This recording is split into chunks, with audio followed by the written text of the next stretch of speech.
Hey, Daily Dosers, my name is Junior and I have the great joy of serving as the high school pastor for our Temecula campus. Today we're going to continue our series, 40 Days of Freedom, until we arrive at that Easter celebration. Now, Easter for me growing up was so much fun. I was excited for it. It was a time that I couldn't wait to happen. But it was for the wrong reasons. See, the reason is that our family went from these colorful eggs full of candy to golden eggs filled with money. And that was something I could get behind. The problem is that they hid them extremely well. They would place them high in trees, they would bury them in the ground, but we were never discouraged because we knew that those golden eggs were out there. So our search would continue. We were always in pursuit for those golden eggs. Today we're going to be in Luke chapter 10, and we're going to see Jesus send out his followers out on a search. And he's going to hit this search that they will have is a search for those who will receive the good news and receive that the kingdom of God is near. And I want you to really focus in on the encouragement that Jesus gives them in only these two small verses. So if you would follow me, Luke chapter 10, verse 1.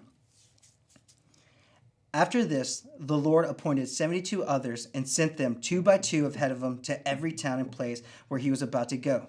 He told them, "The harvest is plentiful, but the workers are few.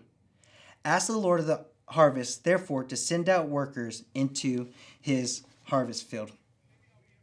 Now, these 4 words, the harvest is plentiful, gives me so much encouragement and so much freedom to know that it is not based on my own merit. The ministry that God has set out before me is not based on the things that I can do alone, but that God has gone before me and he's gone before you. And as we prepare for this, we know how this story ends. We know that Jesus has conquered death and is reconciling the world back to himself. And so what do he asks of us? To be ministry partners with him. He says, look around, the harvest is ready. The golden eggs are out there. That is the joy and the freedom laid out before us. So I want to narrow your vision in doing this. And so not to think that we need a bigger audience, that we need more harvest, but that we need to narrow our vision down and see where is our field, where is our influence best used at, where can we put our work into?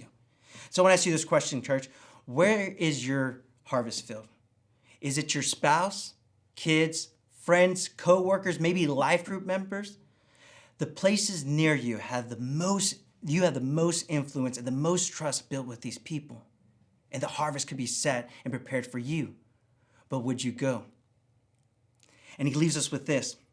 He asked that we would pray for those that we are moving towards. That we would pray to those followers who could join us in the joy of joining in on the harvest. So my encouragement to you, church, is as you move closer to these people near you, that you would also be in prayer that they would be a worker and join in the joy of the harvest. I'll leave you with this. Let's keep moving the kingdom in confidence, knowing that God is working through us and before us. We'll see you next time, church.